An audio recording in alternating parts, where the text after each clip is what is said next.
The world is divided into 4 spheres, each sphere divided among continents and nations. Nations are divided by borders and interests. These interests divide the news. We examine the impact of these divisions on people and power. This is Imaginary Lines.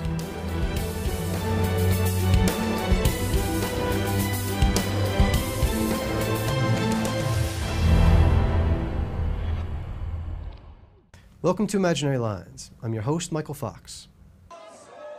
This week marks the 6th anniversary of the Honduran coup against President Manuel Zelaya. The anniversary comes as the current conservative government is embroiled in a massive $200 million corruption scandal. Ongoing protests have called for the resignation of President Juan Hernandez and an end to corruption. I speak with the Honduras-based human rights activist Karen Spring about the coup anniversary, the corruption scandal, and the protests. But first, let's take a look at media in Latin America. Over 200,000 Dominicans of Haitian descent face the prospect of deportation from the Dominican Republic. This after a court ruled in 2013 that Haitian migrants and their descendants on the Dominican side of the two-nation island could be stripped of their citizenship. A government-imposed deadline of June 17th has now come and gone, and the government says mass deportations could begin as soon as August.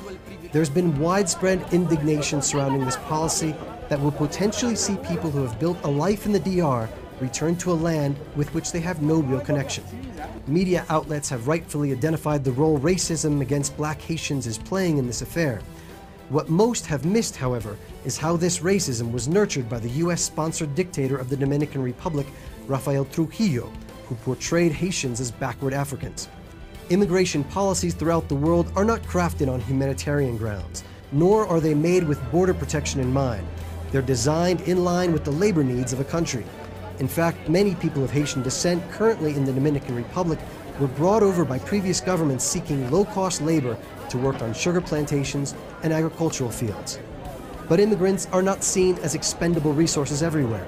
In Ecuador, for example, President Rafael Correa recently declared that, quote, no human being will be considered illegal.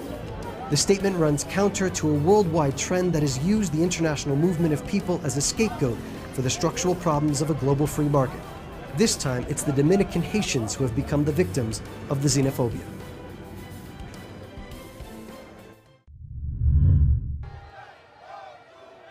Last week, Honduran youth began a hunger strike in front of the Honduran presidential palace, calling for an end to corruption and the resignation of the conservative Honduran president Juan Hernandez. Hernandez has been facing weeks of protests over a massive government corruption scandal in which millions of dollars were siphoned out of the Honduran Social Security Institute. According to reports, some of the funds actually went to finance the president's 2013 electoral campaign. Meanwhile, a medical shortage has already cost the lives of several thousand, and the government has continued to push forward neoliberal reforms which have increased poverty and inequality. All of this comes on the 6-year anniversary of the coup d'etat against the democratically elected Honduran President Manuel Zelaya.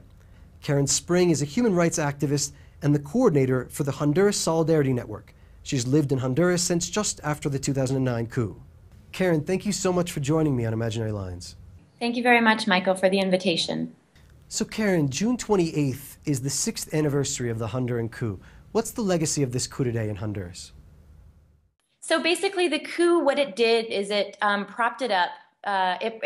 It allowed for the continuation and sort of the consolidation of power of a handful of Honduran political and economic elite.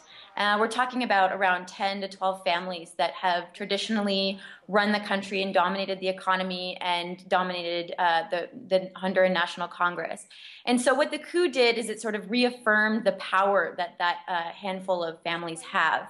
And it has allowed for the Congress to be, up until recently, be entirely controlled by those families that allowed for the approval of policies and laws that basically led to a whole new wave of privatization of various national companies, and it's allowed for decentralization policies in education and healthcare, which is basically privatization as it's playing out on the ground here.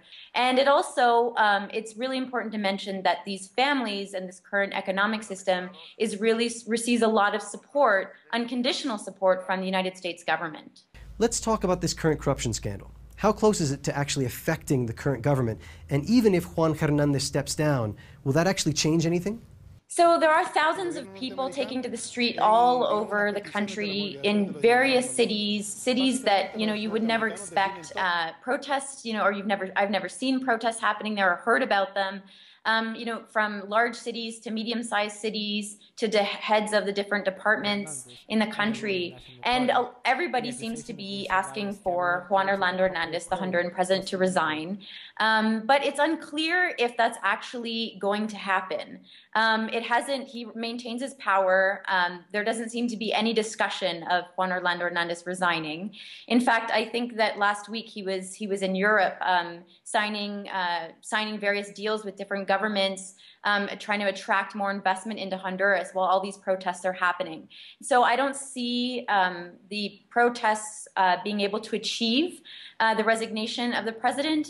And I don't see that any other body in Honduras, such as the Supreme Court or the National Congress, to be pushing forward the demands of the protesters either.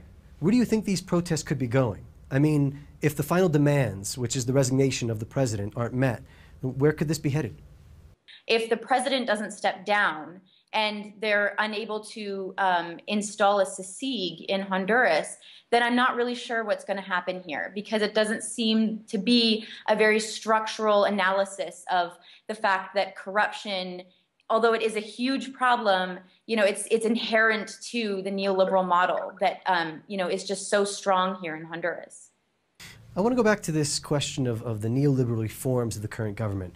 Because the privatizations hasn't just been in the Social Security Institute, it's been in other public institutions. And there's been something like 6,500 layoffs over the last year. Who are these neoliberal reforms benefiting, and where are they coming from? So there was a bunch of laws that were approved after or passed by the Congress, immediately following the military coup. And those policies laid the groundwork for a really important agreement that the Honduran government signed in December of last year, 2014, with the International Monetary Fund. It was about a $188 million agreement. And basically, under that agreement and the structural adjustments that the Honduran government agreed to, they privatized the National Electrical Energy Company, and they privatized Hondutel, which is the telecommunications company, which was sort of already in ruins based on the neoliberal policies after the coup. They also privatized the Port Authority, or laid the groundwork for the privatization of the Port Authority. But the actual loan with the International Monetary Fund sort of consolidated all of that privatization.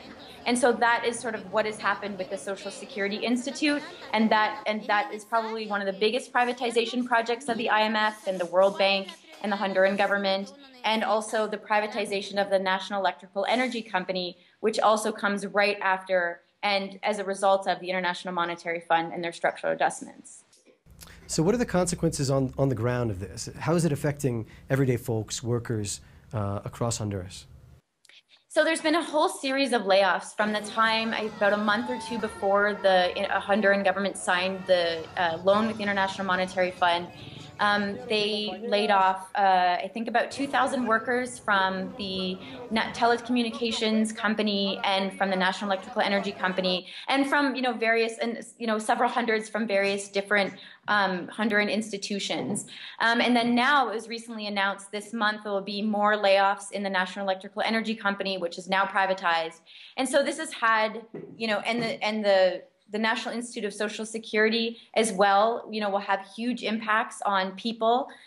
So with the layoffs and then the major privatization of education and healthcare, and with Social Security, this will have a huge impact mostly on the middle class, because they're the ones that are, the middle class are mostly people that have these positions, but also obviously those impacts will trickle down into the entire population, which the majority of the population is living in poverty as it is. And so it's expected that, the poverty levels will increase, social inequality will increase, and the insecurity and violence in the country will get worse, which is extremely concerning considering that Honduras has one of the highest homicide rates in the world.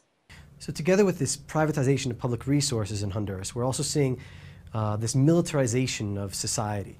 potentially in response to this high crime rate. Can you speak to this militarization of society in Honduras, particularly since the 2009 coup, and also the support from the United States?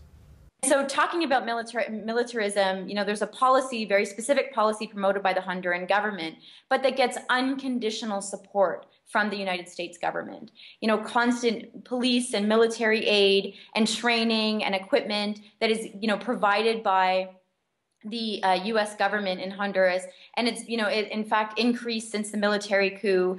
The new Tigres police elite force receives training from the American government. The DEA is present in the country. The FBI is present in the country. Yet, working together with the Honduran forces, the Honduran police, Honduran military, and the judicial system, yet there doesn't seem to be any results at all. There's still a extremely high level of impunity, high levels of violence, high levels of insecurity, and the human rights situation in the country, is worse. It's, there's still targeted killings of political opponents. There's still targeted killings of campesinos and people defending their land. And so the neoliberal model has gone hand in hand with militarization that hasn't had any result except the further consolidation of neoliberalism and militarism in Honduras. Karen, thanks a lot for joining me on Imaginary Lines. And now for a look at international media. On June 17th, a 21-year-old white apartheid sympathizer walked into Charleston's historic Emmanuel AME church and, after sitting among the worshippers for an hour, massacred 9 of those in attendance. They were all black. The tragic Charleston massacre was yet another reminder that there is much work to be done for racial equality in the United States, and that the media has not been living up to its role. U.S. officials quickly branded the killing a hate crime, but it was not explicitly recognized as being racially motivated. Fox News even hypothesized that perhaps the killings weren't about race, but religion. Dylan Roof, the white man who confessed to carrying out the heinous act, was labeled a troubled person who was otherwise sweet and quiet. Stories detailing the killer's personal characteristics quickly abounded, paradoxically helping the public to empathize not with the victims of racial violence, but with its perpetrator. It didn't take long before the killer was pathologized and mental illness seen as the cause of the act of terror. Forgotten from this media narrative was the legacy of slavery, the ethnic cleansing of indigenous populations, and the ongoing destruction of black and brown lives in the United States. Had the perpetrator been Muslim, it would automatically have been assumed that he or she were some backward terrorist. The Muslim world would have been blamed for the attack. Of course, no such thing is ever demanded from white people, the mainstream media, or society. As long as white people and media continue to run away from the reality of racism and racial violence, Dylan Roof will not be the last person acting out on the white supremacist belief that black and brown people are unworthy of existence and therefore disposable. And that's it for today's program. Thanks for watching. I'm your host, Michael Fox. Please join me next week.